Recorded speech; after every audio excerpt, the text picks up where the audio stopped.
Bismillahirrahmanirrahim.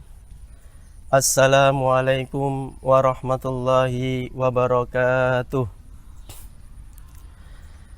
Alhamdulillahilladzi ja'ala dinan ribatan matina baina qulubil mu'minin wa amarna bittikhadi wat ta'awun wa nahana 'anit tafarruq wa tanazu' fi kitabil karim. Asyhadu an la ilaha illallah wahdahu la syarikalah wa asyhadu anna Muhammadan abduhu wa rasuluhu la nabiyya wa la rasula ba'dah. Rabbi shrah li sadri wa yassir li amri wa hlul 'uqdatam min lisani yafqahu qawli. Ma'asyiral muslimin rahimani wa rahimakumullah.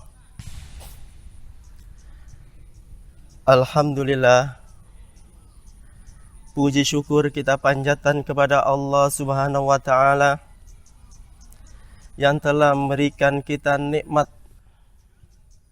baik itu nikmat iman dan Islam dan juga nikmat kesehatan. Karena dengan nikmat iman dan Islam itulah yang membedakan antara kita dengan orang kafir yang akan mendapatkan balasan oleh Allah Subhanahu wa ta'ala nanti di hari kiamat. Apa perbedaan antara iman dan Islam dengan orang kafir?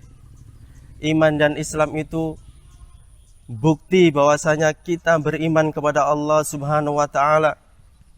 Sedangkan orang kafir, kata Allah Subhanahu wa ta'ala, inna syarrad dawab indallahi alladzina kafaru fahum la yu'minun.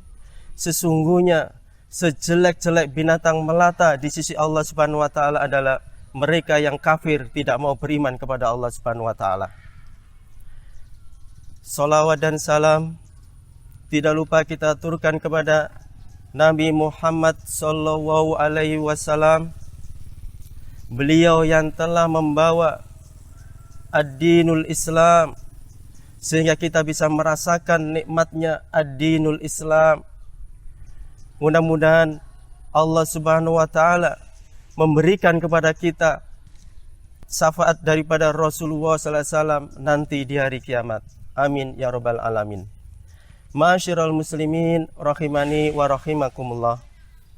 Pada kesempatan yang penuh barokah ini kami akan menyampaikan tausiah dengan judul efek mengkonsumsi barang halal, subhat dan haram. Ma'asyiral muslimin rahimani wa rahimakumullah. Kalau kita berbicara tentang halal, haram dan subhat, maka akan saya nukil firman Allah Subhanahu wa ta'ala yang tercantum dalam surat Al-Mu'minun ayat 51. A'udzu billahi minasyaitonir rajim. Ya ayyuhar rusul kulu minat thayyibati wa'malu shalihan inni bima ta'maluna alim.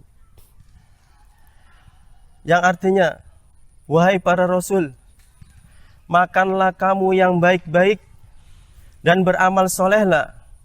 Niscaya bima ta'maluna, sesungguhnya kami mengetahui apa yang telah kamu perbuat dan sesungguhnya Allah Maha tahu. Ma'asyiral muslimin rahimani wa rahimakumullah. Ya ayyuhar rasul, wahai para rasul. Allah Subhanahu wa ta'ala menyeru rasul. Allah Subhanahu wa ta'ala tidak menyeru kepada manusia, ya ayyuhan nas atau ya ayyuhalladzina amanu, tapi ar-rasul. Itu berarti tingkatan seruan Allah kepada rasul adalah orang yang soleh, amalan yang baik di atas daripada orang manusia dan juga orang yang beriman. Kulu minat thayyibati wa'malu shalihan. Makanlah kamu yang baik-baik dan beramal solehlah. Apakah ada hubungannya antara makan dan amal soleh?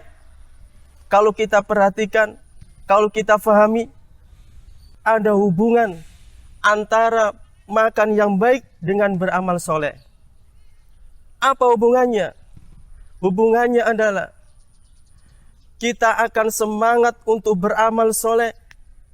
Kita akan semangat untuk beramal yang baik kalau kita memperhatikan apa yang kita makan, yang masuk ke perut kita adalah makanan-makanan yang baik atau makanan-makanan yang halal.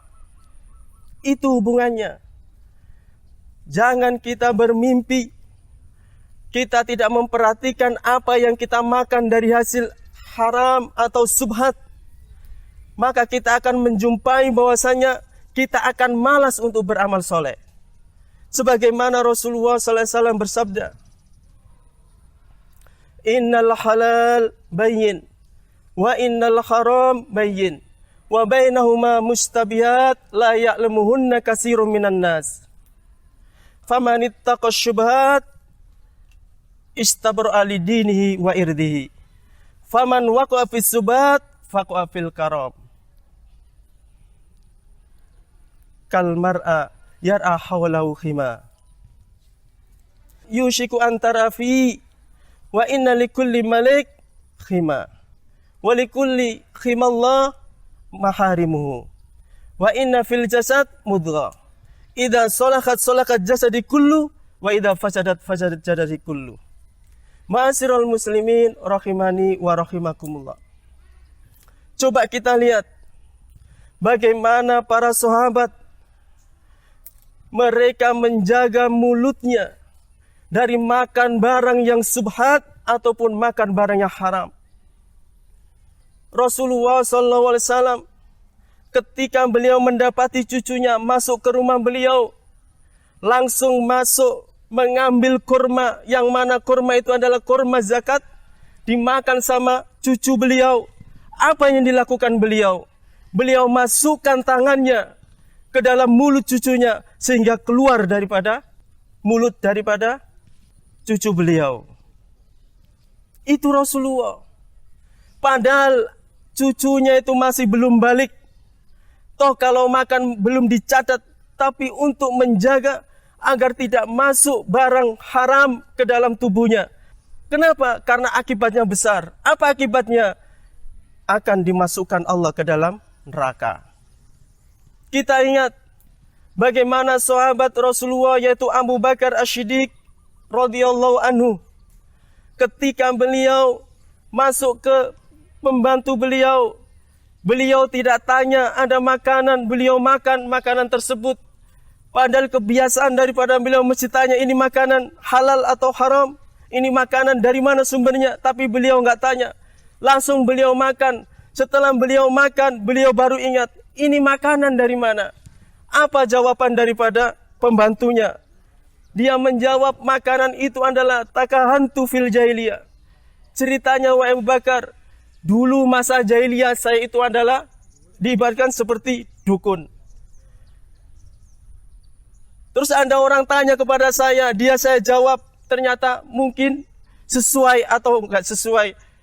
Setelah itu ketemu sama saya dikasih makanan itu. Akhirnya apa? Dimakan sama Abu Bakar. Apa yang dilakukan oleh Abu Bakar? Beliau masukkan tangannya ke mulutnya hingga masuk ke kerongkongannya. Makanya si rawi itu menjelaskan seakan-akan apa?